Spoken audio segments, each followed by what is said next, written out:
welcome to the Deep Dive. Today we're plunging headfirst into what feels like, well, a pretty high-stakes gamble by the Pentagon. We're talking about a significant and, frankly, quite controversial move.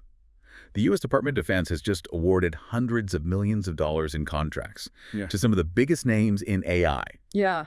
And here's where it really gets interesting for you. 4 major AI companies are now officially in the defense tech fold, and one of them is kind of steeped in some very public controversy right now. Yeah. It really forces us to ask, what's the trade-off?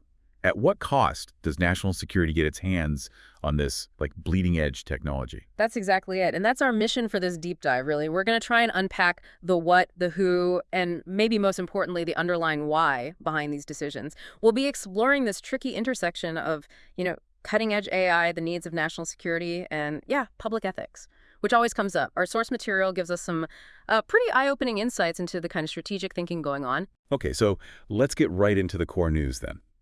The U.S. Department of Defense has officially inked deals with 4 major AI firms. And this isn't just small pilot programs. It sounds like a massive commitment. Who exactly are we talking about here? Right. Well, the roster includes Elon Musk's xAI. A lot of you might know them from the Grock chatbot, alongside the really prominent names of Anthropic, Google, and OpenAI. That's quite the powerful lineup, wouldn't you say? Absolutely. A real who's who. And the scale of this investment is pretty noteworthy, too. Each contract, our sources are telling us, is valued at up to $200 million. That's per company. And the strategic intent, well, as Pentagon officials put it, it isn't just about getting a new gadget. It's a deliberate pivot. They want to significantly boost military AI capabilities and, crucially, integrate these commercial AI solutions directly into intelligence gathering, operations, logistics, you name it. The idea seems to be moving away from relying only on internal, often, let's face it, slower government-developed systems. Right. So it's a clear signal then.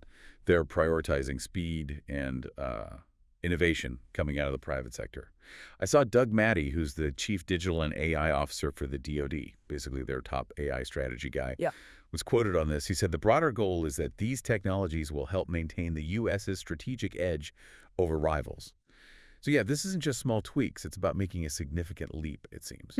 Exactly. A strategic advantage. But, of course, you can't really talk about xAI being on that list without immediately hitting the significant ethical questions that popped up the second their name was announced. This aspect definitely caught a lot of people's attention. Yeah, it's probably the most talked about part. And what's really fascinating here, timing-wise, is that this decision comes after xAI's Grock chatbot was reported to have, published some pretty offensive content on social media.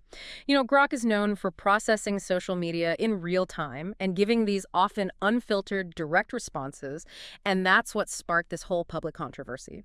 So critics, including several Democratic lawmakers, were really quick to raise ethical concerns, basically asking, should we be awarding national security contracts to a company that's under this kind of public scrutiny? It creates a real tension, doesn't it?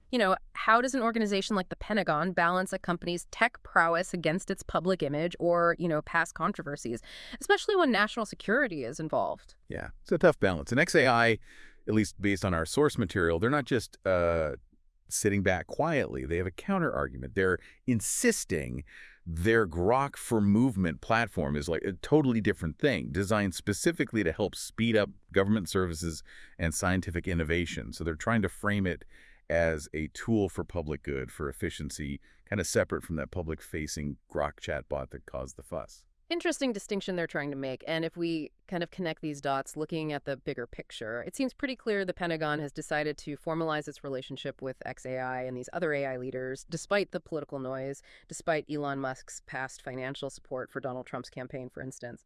Our sources suggest they made a very deliberate choice not to exclude them just because of reputational risks.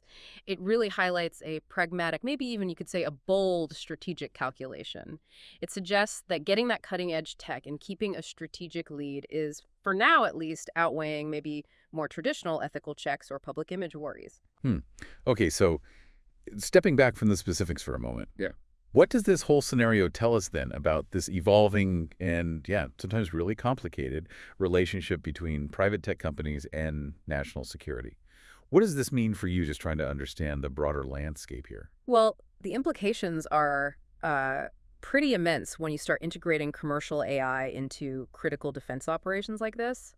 On one hand, it could mean unprecedented innovation, faster deployment for military capabilities, think advanced predictive analytics for intel, or optimizing complex supply chains, huge potential benefits there. But on the other hand, it really does blur the lines between public and private sector responsibilities in totally new ways. Like, how much control does the government actually have over these commercial products once they're embedded? Are they just buying a tool off the shelf, or are they really buying into a partnership with all the risks that come with that? That's a really good point. The partnership aspect. Yeah, and it brings up that important question for everyone watching this space. How do you weigh the immediate benefits getting that cutting edge tech right now against the potential long-term risks? The ethical issues, the reputational blowback that might happen when you partner with companies that maybe operate under different kinds of public scrutiny or expectations. Our sources seem to suggest the Pentagon's thinking is increasingly leaning towards this kind of crawl, walk, run approach. They seem willing to accept some initial reputational heat, maybe in the crawl phase, to make sure they gain that technological advantage in the run phase down the line.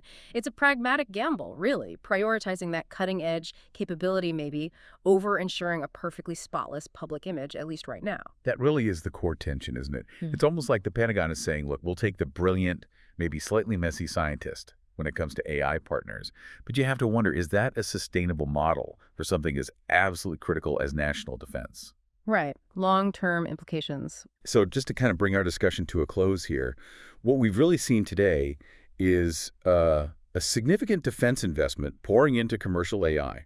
We've got this lineup of genuinely powerful tech players, xAI, Anthropic, Google, OpenAI, big names. And woven through it all is this very prominent, very public ethical discussion, particularly around xAI, mainly because of that Grock chatbot controversy. Yeah, and I think it leaves you with a really important thought to consider. As this kind of advanced AI moves more and more from the private sector into these really critical government and national security roles, what level of oversight, what kind of accountability should really be in place, especially when the technologies themselves, or maybe the companies behind them, are facing public controversy? Definitely something for you to mull over as these powerful technologies get, more deeply woven into the very fabric of national defense.